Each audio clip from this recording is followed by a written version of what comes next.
a Hispanic poor boy. No father, a sick mother, no education, no support.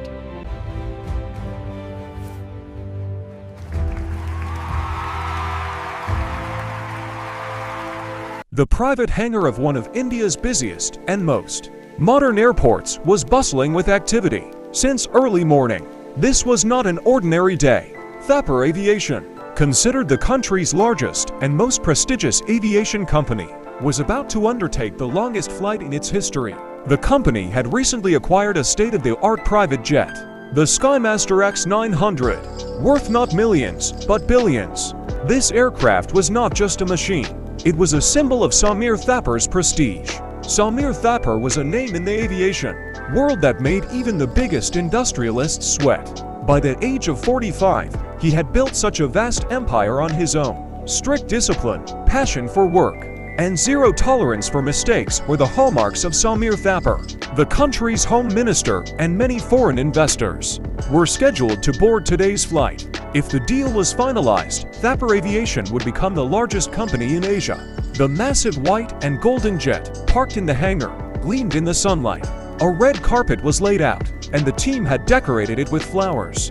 Members stood in line in their finest attire. But amidst all this glamour, in a corner of the runway, out of sight, a 14-year-old boy stood holding a broom and a sack of trash. His name was Dhruv. Dhruv's clothes were dirty, his shoes had holes, and his face was soaked with sweat. His job was to clean dust, stones, and trash from the runway and hangar. In airport terms, this was called a FOD walk, or foreign object damage check. But for Dhruv, it was just a means to earn a living. He earned a few thousand rupees every month, which he used to buy medicines for his sick mother and groceries for his family. But Dhruv had another world, far above these brooms and trash. The world of the skies. Since childhood, Dhruv had an unusual fascination with airplanes. Whenever any aircraft took off, he would stop his work and watch it until it vanished into the clouds. He would spend nights studying old aviation magazines, torn manuals, and mechanical diagrams found in piles of trash. He could identify an aircraft model and its performance just by the sound of its engine. His colleagues called him crazy. They said the son of a cleaner could never become a pilot or engineer. But Dhruv had a dream that kept him going. It was past 12 noon. Distinguished guests had started arriving. Samir Thapar himself was at the gate, welcoming everyone. A smile adorned his face, but tension was visible in his eyes. Everything had to be perfect. Guests were already seated inside the aircraft. The air hostesses had served welcome drinks. The pilot made an announcement from the cockpit and pressed the engine start button. A loud noise came from the first engine as it started. But when the pilot tried to start the second main engine, there was a strange sound. A screech, followed by silence. Samir Thapar's heart skipped a beat. The pilot tried again. The engine spun, the blades started, but just as quickly, it stopped again. Outside, Samir's forehead was drenched in sweat. VIP guests looking out of the windows suddenly realized this was a very embarrassing situation. Samir immediately shouted into the walkie-talkie. Saxena and his team of 10 rushed to the engine. They began investigating using laptops, sensors, and other large equipment. 5 minutes passed, 10 minutes passed, but the engine did not start. Every time they tried, it made a strange noise and then shut down. Enraged, Samir Thapar climbed the stairs and reached the engineers. He roared, "What a fiasco! The minister is inside! Our prestige is at stake! What's the problem?" Chief Engineer Saxena's hand was trembling. Wiping his sweat, he said, "Sir, we don't understand. Everything on the computer is normal, fuel pressure is correct, ignition system is working, and the sensors are showing green. But the moment the combustion chamber ignites, the engine shuts down. It feels like some kind of ghostly problem." Samir shouted angrily. "I don't want excuses. I want this plane to fly. I want it to fly right now. If it's not fixed in the next 15 minutes, I will fire all of you." The atmosphere was extremely tense. Highly qualified engineers, foreign consultants, everyone was worried. They were checking fuel lines, rebooting software, but the results were zero. Standing a little away, Dhruv was observing everything. He was not allowed there, but he remained undeterred by the engine's sound. His ears could recognize that sound. He had read about it last week in a Boeing manual he found in a trash bin. He slowly stepped forward, approached the safety barrier, and peeked inside. A guard saw him and brandished his baton. "Hey, beggar, what are you doing here? Get out!" The boss is already in a bad mood. "If he sees you, he'll tear you apart," Dhruv pleaded. The guard laughed. "Go ahead," he said. "The top engineers have failed, and you who were cleaning the drains yesterday are going to fix the plane. Are you crazy?" The guard pushed him. Dhruv managed not to fall, but his eyes remained fixed on the engine. He saw that the engineers were looking in the wrong place. They were engrossed in the computer screen, while the problem was mechanical, something machines couldn't detect. At that very moment, Samir Thapar came out in anger, shouting into his phone, "Arrange the next flight. This project has failed. My reputation is ruined." Then his voice echoed. He recalled the argument between the guard and Dhruv. Samir's anger was at its peak. He rushed over and said, "What is this commotion? Can't you see how much trouble we're in?" The guard was scared. "Sir, he's the cleaning boy. He says he knows why the plane is shut down. I was trying to drive him away." Samir looked at Dhruv with hatred and rage. Dirty clothes, torn shirt, broken slippers on his feet. Dhruv dropped the piece of plastic and said, "Sir, now the filter is clear. You can try starting it." Samir Thapar was still stunned. He signaled the pilot. The pilot pressed the button, whir, and then, with a loud roar, the engine started. The hangar echoed with the engine sound.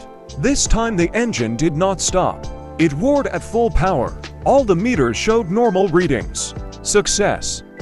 The boy had succeeded. Someone shouted in excitement. A weight seemed to lift off Samir Thapar's shoulders. He breathed a sigh of relief. The minister and VIP guests gave a thumbs up. The aircraft was ready for takeoff. Samir quickly ran toward Dhruv. Dhruv was still standing by the engine.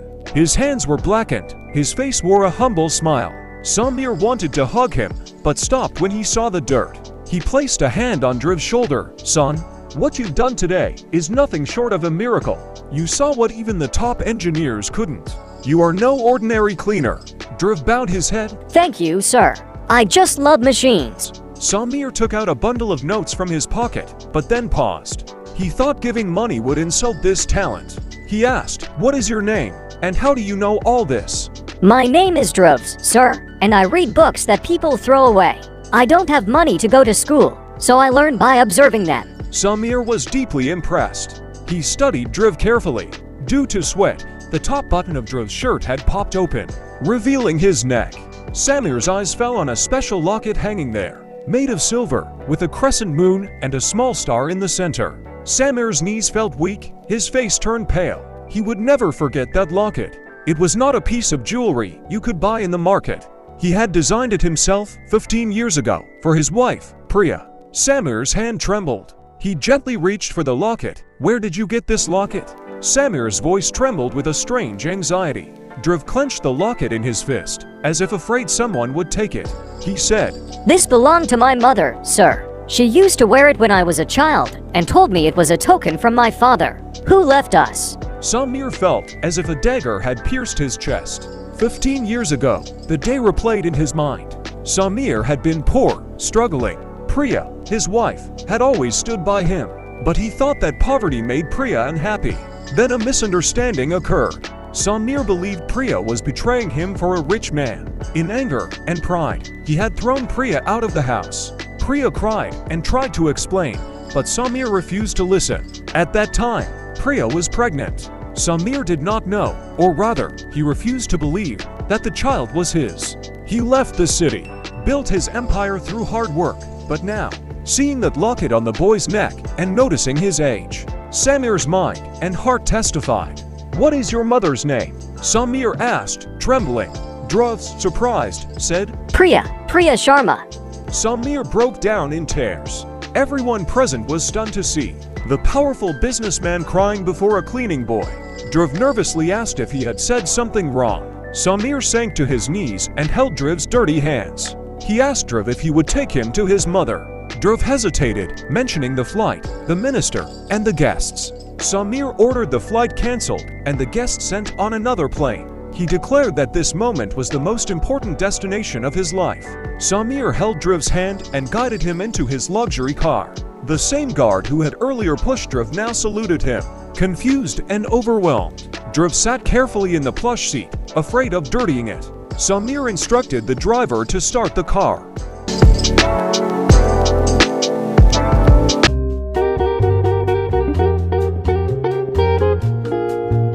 Samir is very eager to reach Ria's house. But today, since this video is very long, I am ending today's episode here. Wait for next week. Please subscribe to watch the remaining parts and the next part. I am very worried. I have to reach 200 subscribers in this 1 month. Your small help will be a big help to me. Thank you.